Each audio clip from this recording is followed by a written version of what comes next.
Bien, écoutez, donc on m'a demandé de vous parler des insurrections en Algérie dans la période qui commence avec en 1830 et qui se termine en 1916 pour, en quelque sorte, remettre un peu tout ce qui va se passer après, notamment le mai 45 dont on va vous parler, dans une perspective historique.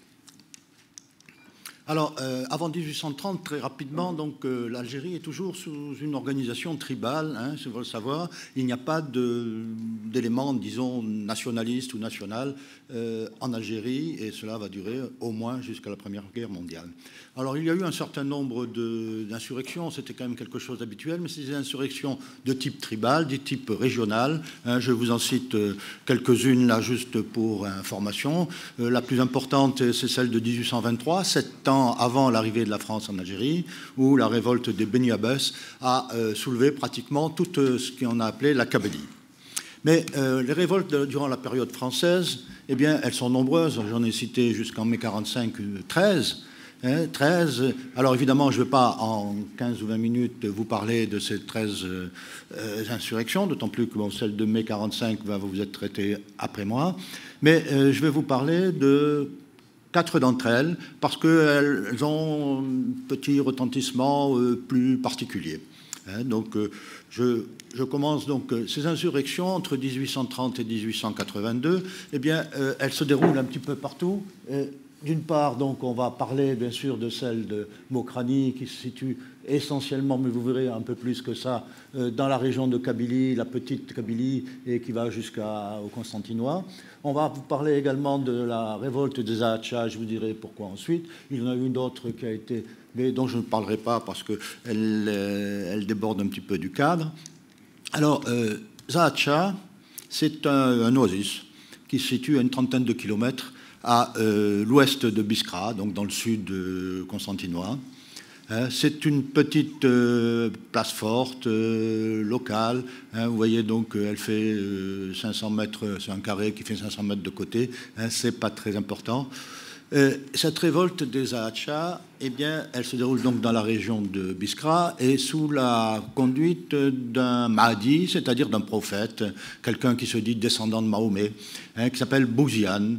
Bouziane, donc, qui fait partie, qui dirige une Ramania, c'est-à-dire une confrérie soufie, qui prêche la révolte dès mai 1949. Et il prend pour prétexte l'augmentation exorbitante de la taxe sur les palmiers qui est multipliée par 10. Mais également, donc, il déclare aussi la guerre sainte, le djihad. Zaatcha va être attaqué, il se replie sur Zaatcha, et une colonne de l'armée française, commandée par le colonel de Corbuccia, eh bien, va attaquer l'Oasis le 16 juillet, mais cette attaque est repoussée. Et donc, l'armée française va envoyer des renforts qui vont être commandés, j'ai cité les noms, vous verrez pourquoi, par le général Émile Herbillon et par le colonel François Canrobert, qui amène 7000 hommes sur place. Alors pourquoi Herbillon, pourquoi Canrobert? Parce que ensuite, dans la même région, à quelques dizaines de kilomètres, bien 2 villages de colonisation vont être appelés Herbillon et Canrobert. C'est peut-être une erreur psychologique que je voulais soumettre à votre réflexion. Et ces troupes donc, vont attaquer, vont assiéger pendant presque 1 mois et demi, presque 2 mois, cet oasis où vivent 400 personnes habituellement et où sont réfugiés Bouziane et ses 300 hommes. Donc, eh bien, l'assaut final va être donné le 26 novembre. Les luttes corps à corps vont durer 48 heures. Il y aura 600 morts du côté des insurgés. Les maisons vont être incendiées. L'oasis lui-même va être complètement détruit. Les Français vont perdre pendant cette période 1500 hommes, dont 30 officiers et surtout 600 morts qui sont morts non pas des combats, mais du choléra. Et alors, pourquoi je vous en parle? Eh bien, parce que Bouziane, son fils, et un marabout qui s'appelle Moussa Ben Hassan, eh bien, vont être fusillés, vont être décapités, leurs têtes vont être promenées au bout de baïonnettes et leur crâne va être envoyé à l'Institut médico-légal d'Alger avant de se retrouver eh bien, au Musée de l'Homme à Paris, où ils sont toujours. Et si je vous en parle, c'est parce que c'est une question d'actualité. Il y a quelques mois, un journaliste, écrivain algérien qui réside en France, qui s'appelle Brahim Senoussi, eh bien, a demandé, par l'intermédiaire d'une pétition que certains historiens ont signée, ont demandé que les crânes de ces insurgés retournent en Algérie. Alors, il y a un timbre en Algérie là, que j'ai ramené il n'y a pas longtemps parce que j'en reviens, hein, donc que j'ai ramené parce que bon, en France c'est difficile à trouver, donc je vous l'ai mis là. Et il y a même toute une iconographie qui existe encore, qui a été faite par l'armée française hein, à l'époque. Donc il n'y a pas de photo encore. Hein, on est en 1849, hein, donc, mais il y a bon, alors ça résume peut-être assez bien. Voilà, mais maintenant je voudrais vous parler peut-être du soulèvement, je vais assez vite parce que le temps nous est compté. Non, ça va. Le soulèvement de 1871 du Bachaga Mokrani. Alors je ne vais pas m'attarder bien sûr sur les combats eux-mêmes, je pense que ça n'a pas beaucoup d'intérêt, mais je vais m'attarder sur les causes et sur les conséquences. Les causes, eh bien, la première c'est que... il faut savoir qu'après le désastre, la défaite de Sedan en septembre 1870, le Second Empire cède la place à la République.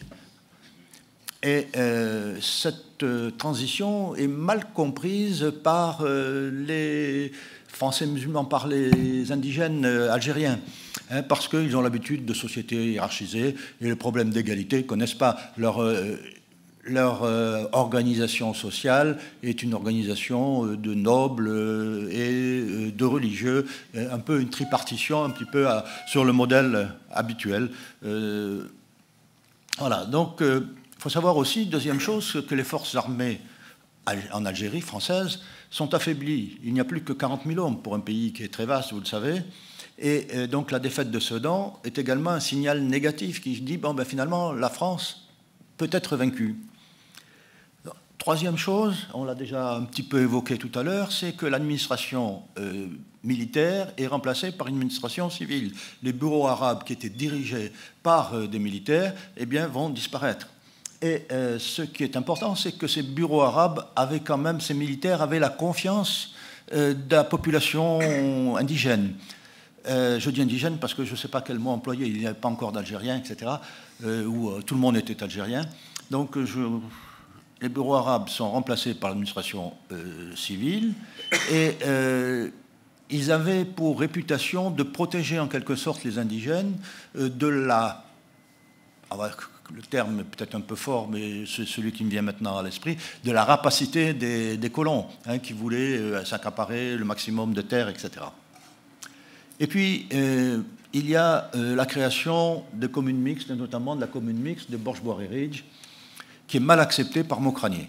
Mokrani était un Bachaga, mais il faut savoir que son père était un émir. Et donc, il avait mal accepté cette rétrogradation, on va dire, d'une part. D'autre part, en tant que pendant les bureaux arabes, eh bien, il était en relation directe avec un colonel. Il était en quelque sorte l'égal du colonel dans l'administration de sa région, de la région dont il était le chef tribal. Et à partir du moment où c'est la commune mixte qui est intervenue, il n'était plus qu'un simple conseiller municipal et il n'avait pour interlocuteur qu'un capitaine. Là aussi, c'est une erreur psychologique importante que je tenais à signaler. D'autre part, il y a eu dans cette région, dans toute la Kabylie, en 1868, 1869, des problèmes très importants qui ont abouti, agricoles, avec sécheresse, avec les sauterelles qui étaient venues détruire les récoltes. Bref, une famine importante était établie et Mokrani s'était endetté, avait pris un emprunt hein, qu'il fallait qu'il rembourse, mais il avait obtenu du général de MacMahon hein, que l'armée, la France, l'aiderait à rembourser cet emprunt. Or, MacMahon n'est plus là, l'armée n'est plus en état de discuter et la République ne s'intéresse absolument plus à ce problème. Et donc, Mokrani a des problèmes financiers hein, qui, ajoutés à tout ce que je viens de vous dire, vont un peu l'inquiéter. Et puis, il y a les décrets Crémieux. Les décrets Crémieux qui sont survenus en novembre, qui ont été mis en place en novembre 70, puis l'application dès début 71, a inquiété d'une part tous les nobles algériens, et notamment Mokrani. Et Mokrani a dit ceci, je cite de mémoire, hein, parce que je ne me souviens plus exactement, mais enfin, je préfère avoir la tête tranchée par un sabre plutôt que d'être commandé, dirigé par un juif. Et donc là aussi, la deuxième chose, c'est de dire pourquoi eux et pourquoi pas nous. Cette naturalisation, enfin cette entrée dans la naturalisation, dans la citoyenneté française entière. Donc il y a eu une réaction de rejet également. Et puis, il y avait un problème religieux, comme à chaque fois, je vous en reparlerai rapidement, mais je le dirai dans les conclusions, que l'imam Moadoun Ali Belkadi, eh bien, un prédicateur, a dès mai 1871 appelé au djihad. Alors, il faut savoir que dès la fin de l'année 1870, cette révolte se prépare, à tel point qu'à la fin de cette révolte, eh bien, l'armée française va récupérer 80 000 fusils relativement récents qui étaient venus depuis la Tunisie. La Tunisie qui n'était pas encore sous gestion française, et qui était donc sous gestion ottomane ou para-ottomane. Et en janvier, le 20 janvier 71, les spahis de la région de Soukaras, de Tébessa, vont se révolter, une mutinerie va établir. Alors les spahis, c'était un petit peu à l'époque ce qu'on peut comparer aujourd'hui à des harkis, c'est-à-dire que c'était des troupes locales qui étaient chargées de défendre localement les régions et ou d'intervenir dans les insurrections. Mais ils étaient regroupés en smala, c'est-à-dire en village, on va dire, en localité, où ils continuaient à cultiver leur terre, etc., avec leur famille, et il leur était promis qu'ils ne seraient pas envoyés en métropole. Or, l'armée a fait une erreur, c'est qu'elle leur a dit, ben, vous allez partir en métropole. Or, certains ont dit que finalement l'armée, qui n'était pas républicaine à l'époque, je ne sais pas si vous en souvenez, mais elle était plutôt monarchiste, eh bien, avait probablement volontairement entraîné ce soulèvement pour essayer de lutter contre la République. C'est ce qui a été dit.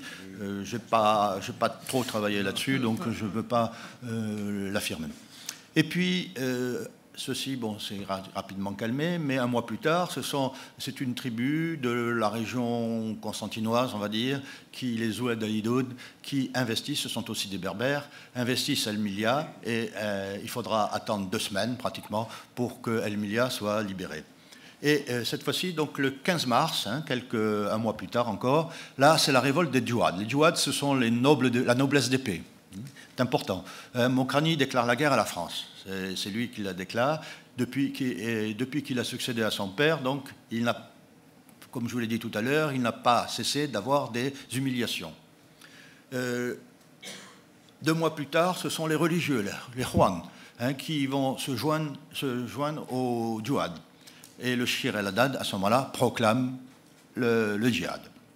Alors là, évidemment, donc, un certain nombre de villes et de villages sont investis, des morts sont établis, notamment, enfin, on raconte un petit peu l'histoire de Palestro, où il y a eu quand même toute la population européenne de Palestro a été tuée. Bon, ça a permis de rapprocher Raphaël Branche a rapproché cette histoire de l'embuscade de Palestro qui est survenue donc en 1856. Bref, voilà. Donc, l'étendue du soulèvement de 1871, c'est toutes les zones qui sont en bleu, là-dessus. Vous voyez donc que c'était quand même relativement important. On a pu dire qu'il y avait à peu près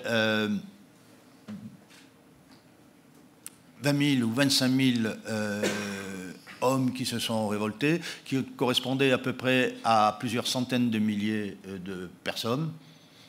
Les combats, bon, je ne vais pas insister, mais les combats ne se termineront qu'en mars 72, donc vous voyez, plus d'1 an ça a duré, et il y a eu une répression importante. Alors là, avec une peine multiple, on parle de double peine en ce moment, mais là c'était une peine quadruple, je dirais. C'est-à-dire donc que les insurgés, non seulement ont été arrêtés, emprisonnés, mais également on leur a fait payer des dommages de guerre, des amendes en quelque sorte, 582 000 € de dommages de guerre. Alors j'ai essayé de faire la conversion pour qu'on comprenne. En euros actuellement, si je prends les références qu'on trouve sur le financier, eh bien ça correspond à plus d'1 200 000 € de 2016. Il y a eu 46 000 hectares qui ont été séquestrés, c'est-à-dire pris par l'administration française, dont seulement 50 000, contrairement à une légende qui court un petit peu, 50 000 ont été donnés aux Alsaciens lorrains. Parce qu'on a dit que c'était tous les Alsaciens lorrains. Non, c'est 10%, un peu plus. Et la valeur actuelle de ces hectares, eh bien, c'est toujours avec la conversion, c'est 30 millions d'euros. Vous voyez donc que ce n'était pas quelque chose de bien important. Certains ont été condamnés à mort, notamment Boumezrag, qui a été le successeur de Mokrani, c'est lui qui a terminé la révolte. Et il a été condamné à mort, mais sa peine de mort a été commuée en déportation. Il a été déporté en Nouvelle-Calédonie avec plusieurs centaines de ces 200 déportés à peu près, 213. Et il sera gracié parce qu'il va participer à la répression de l'insurrection kanak de 1878. Ce qu'il faut savoir, c'est que il y a eu une insurrection en 1852 en Kabylie, qui était celle de Boubagla.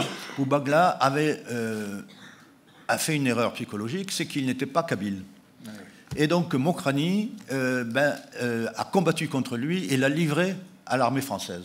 Donc il faut savoir, c'est un petit peu particulier, mais enfin bon, peu importe, c'est un détail que je ne sais pas pourquoi j'en parle. C'était la même chose à la frontière algérienne, marocaine, avec les Ouled Sidi Chier. Tout à fait, tout à fait. Ils étaient partagés entre une allégeance algérienne, une allégeance marocaine, et en fait ils se sont battus entre eux pendant ces périodes insurrectionnelles. En fait, les tribus étaient très divisées. Tout à fait. Très fortement divisées. Alors, au total, il y a eu 2686 morts du côté français, 50% au combat, 50% de maladies ou d'accidents, et il y a eu 100 civils européens tués et plus de 3000 insurgés morts. L'amnistie sur tous ces faits a été décrétée en 1895. Il faut savoir qu'un certain nombre de personnes, 500 dit-on, des Ouled Mokran, c'est-à-dire une tribu qui était proche de la Tunisie, a essayé de se réfugier en Syrie. Elle a été refusée en Syrie et donc finalement elle s'est réfugiée en Tunisie. Et on l'a retrouvée, cette tribu, dans l'armée de libération nationale qui était en Tunisie pendant la guerre d'Algérie, en 1956-57. Donc, et ces gens sont revenus pour une bonne part après l'indépendance en Algérie. Donc, c'était une mémoire qui est restée. Voilà, donc des images de l'époque, de l'attaque de Borj-Bouhairidj, les décrets qui ont été publiés sur les séquestres. Bon, c'est simplement... vous voyez d'une part, le premier... c'est celui qui a déclenché tout, c'est Mohamed El Hadj Mokrani. Quand il a été tué, eh bien, c'est son frère Boumerzag qui a pris la succession. Et le Shir el-Haddad, c'était celui qui a prêché le djihad à ce moment-là. 2 mots sur Marguerite. Pourquoi Marguerite? Eh bien, parce que, d'une part, j'ai eu accès par accident, je dirais, à beaucoup d'archives sur cette fait, et notamment sur le procès que les insurgés ont eu et qui s'est déroulé 2 ans plus tard à Montpellier. Marguerite, c'est à 80 km au sud-ouest d'Alger, cette carte le montre. Maintenant, ça s'appelle Ain Torki. Alors ici, il y a eu également une ambiance un petit peu difficile que je résume. Il y a eu récemment, un peu avant 1901, des expropriations au profit d'Européens et 6500 hectares ont été enlevés. Et donc, c'est quelque chose qui était mal passé. Il faut savoir, enfin, je veux pas, ces problèmes de propriété qui sont passés, qui ont été séquestrés en quelque sorte, c'est un peu une méconnaissance du droit algérien à l'époque, parce qu'il faut savoir qu'il y avait d'une part des propriétés collectives, donc il n'y avait pas de propriétaire, il n'y avait rien, pas d'acte écrit, donc les bureaux militaires n'étaient pas tout à fait au courant, le bureau arabe n'était pas au courant de cela au départ, d'une part, et d'autre part, il y avait des problèmes, disons, liés au climat, non seulement l'assolement, tous les 3 ans, les terres étaient mises au repos, et donc les Français pensaient que puisqu'on ne faisait rien, c'est que ça appartenait à personne, et donc souvent ça a été une des raisons pour lesquelles ces terres ont été prises. Bon, il faut savoir donc que 3200 habitants indigènes se partagent 4000 hectares, melk, c'est-à-dire ce sont des propriétés collectives. Donc, quand on sait que cette région n'était pas très riche sur le plan, en indivision. Voilà. Et donc, des incidents éclatent pour des raisons ou pour d'autres, et bientôt, Yacoub Ibn Bel al-Hajj va prendre la direction de ces incidents. C'est un jeune musulman très religieux, etc. Il va déclarer le djihad. Le 27 avril, 5 Européens sont tués. Et Yacoub va être arrêté avec une centaine de complices. Ils vont être transférés à la prison de Blida. Certains vont mourir pendant cette période-là, surtout les plus âgés, les malades. Et erreur aussi fondamentale, c'est que Paul Révoil, qui était gouverneur général de l'Algérie à l'époque, ordonne le séquestre de biens de ceux qui avaient des biens, des 87 indigènes impliqués dans les événements de Marguerite. Et ceci avant tout jugement. Là aussi, il faut souligner que les choses ne sont pas passées tout à fait comme ça aurait dû se passer. Et en mars 2003, je résume, verdict judiciaire à Montpellier, 21 condamnations, 81 acquittements. Et il y a un ouvrage récent de Christian Féline qui parle bien de tout cela. Christian Féline il a un petit peu un abord un peu particulier parce que son grand-père a été impliqué en tant que magistrat dans l'instruction essentiellement. Donc il voulait savoir si son grand-père avait eu une responsabilité importante. Voilà. Alors, on en a parlé un petit peu, et là j'ai retrouvé d'une part dans le petit journal une relation des troubles de Marguerite, d'une part, et d'autre part, donc, l'illustration sur la première page du supplément de cette institutrice, mademoiselle Goublet, qui aurait, en mettant son corps en opposition, empêché les insurgés d'aller massacrer les enfants. Je crois que c'est surtout une légende, parce que s'ils avaient voulu massacrer, c'est pas l'institutrice qui aurait pu les en empêcher. Mais ce village était bien nommé d'après le colonel Marguerite. Tout à fait. Qui a été la charge de Reichshoffen. Voilà. Alors, et qui était un militaire français qui était devenu chef d'un bureau arabe. Marguerite, c'était un bureau arabe. Oui, avec 2 T, Marguerite. Donc, avec 2 T. Alors, je voudrais terminer en parlant de la rébellion des Aurès. Parce que là aussi, ça a été quelque chose de relativement important. C'est venu en 1916, en pleine Première Guerre mondiale, et qui a été, en quelque sorte, attisée. La rébellion a été attisée par les confréries soufis. Les Aurès, c'est aussi un lieu où ce sont des tribus berbères. Voilà, donc il y a une douzaine de tribus qui se sont soulevées. Alors, plusieurs raisons. D'une part, il y avait des séquestres de terres qui, au début du XXe siècle, ont été prélevés pour les attribuer à des Européens, notamment dans les communes de Corneille, qui s'appellent maintenant Méroana, de Pasteur, de MacMahon. Et puis, il y a eu les problèmes de conscription obligatoire. Jusqu'au début du XXe siècle, la conscription des musulmans n'était pas obligatoire. Je résume là aussi, mais donc à partir de 1912, avec les menaces de guerre, etc., donc la conscription des musulmans est devenue obligatoire, mais bon, elle ne concernait pas tous les musulmans. C'était un tirage au sort de 10% à peu près des gens susceptibles d'être incorporés, et ils pouvaient échanger, souvent financièrement d'ailleurs, leur conscription pour quelqu'un d'autre. Hein. Mais enfin, donc en 1912, par contre en 1916, hein, la France a de gros problèmes avec les batailles qui se déroulent notamment dans l'est de la France, a besoin d'hommes, et là la conscription va être obligatoire et les jeunes de 17 ans sont enrôlés. Et ça, alors qu'il y a eu déjà des morts dans le coin, les gens du coin l'acceptent très mal.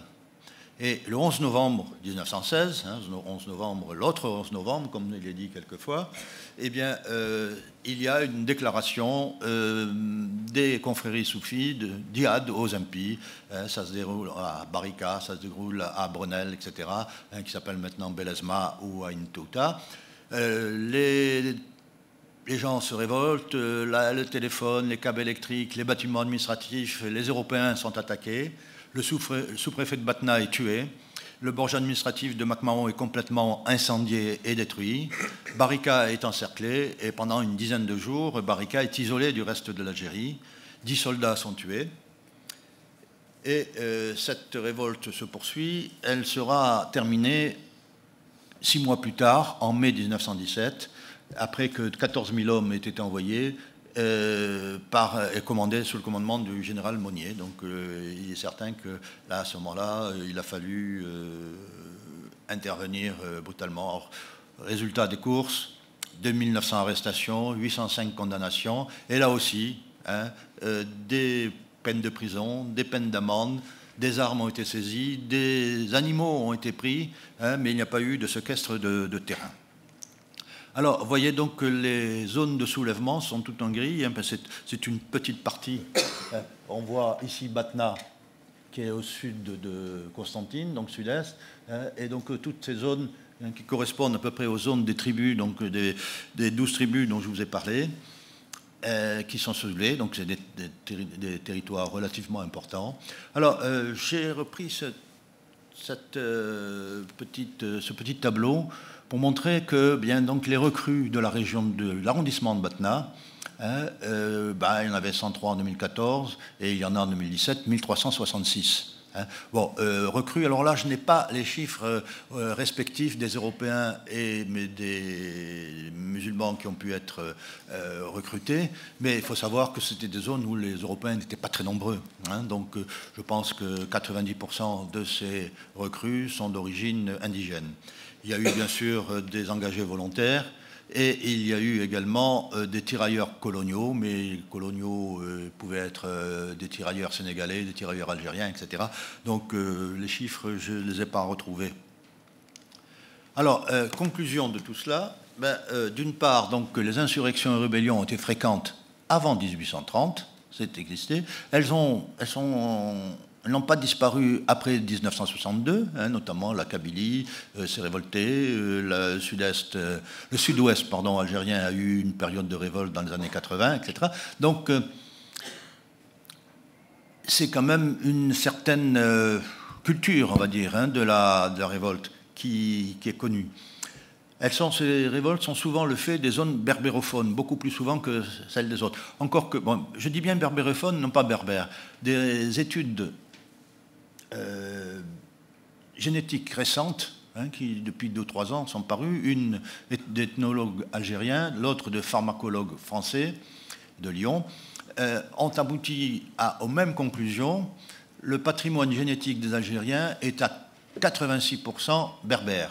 Oui, bien sûr. Hein, à 10%, 10% des Algériens ont quelques gènes d'origine arabe et 4% des gènes d'origine soit ottomane, soit africaine.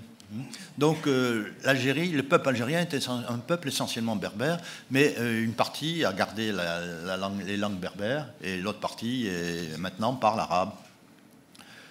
Et la plupart de ces révoltes, eh bien, après 1830, eh bien, sont en quelque sorte plus ou moins instrumentalisées par le fait religieux. Hein, et ça, c'est important. D'ailleurs, il y a un livre récent qui est paru en Algérie, que j'ai pu récupérer parce que je connais bien l'auteur de ce livre, hein, qui s'appelle Shamteddin Tchétour, qui a écrit un livre sur l'histoire religieuse de l'Algérie. Et il dit en gros, enfin je veux pas, c'est 380 pages, hein, donc je ne vais pas vous résumer ça en 1 minute, mais il dit en gros, l'islam est le seul ciment fédérateur des peuples algériens. Et donc, c'est important. Actuellement, bon, maintenant, la nation algérienne existe depuis une cinquantaine d'années, mais jusqu'en 1962, là, il n'y avait pas de sentiment vraiment nationaliste. Il a commencé à apparaître un peu après la Première Guerre mondiale avec la création de l'étoile nord-africaine, mais ensuite, le premier effet, disons, d'origine où l'élément nationaliste apparaît, c'est 1945. En mai 1945, la révolte dite de Sétif, parce qu'en fait, ce n'est qu'une expression. Alors, ensuite, dans toutes ces révoltes, eh bien, on s'aperçoit que la répression de l'armée française, comment dirais-je, j'ai dit qu'elle était rude, elle est souvent démesurée. La répression judiciaire aussi est très importante, très sévère. Alors, comme je vous l'ai dit, c'est la quadruple peine, l'emprisonnement, les déportations, les amendes, les séquestres. Et elle est aggravée par les humiliations dont je vous ai dit quelques mots. Et enfin, donc la revendication nationaliste n'apparaît qu'en 1945, vraiment nationaliste. C'est la première fois qu'une révolte se déclare nationaliste. Alors, je vous ai donné quelques éléments sur la bibliographie parce qu'évidemment, vous allez avoir peut-être envie d'aller plus loin. Voilà, bon, je suis prêt. Bon, je vais pas vous si vous avez besoin, je vous la donnerai ensuite. Je vous remercie et à bientôt.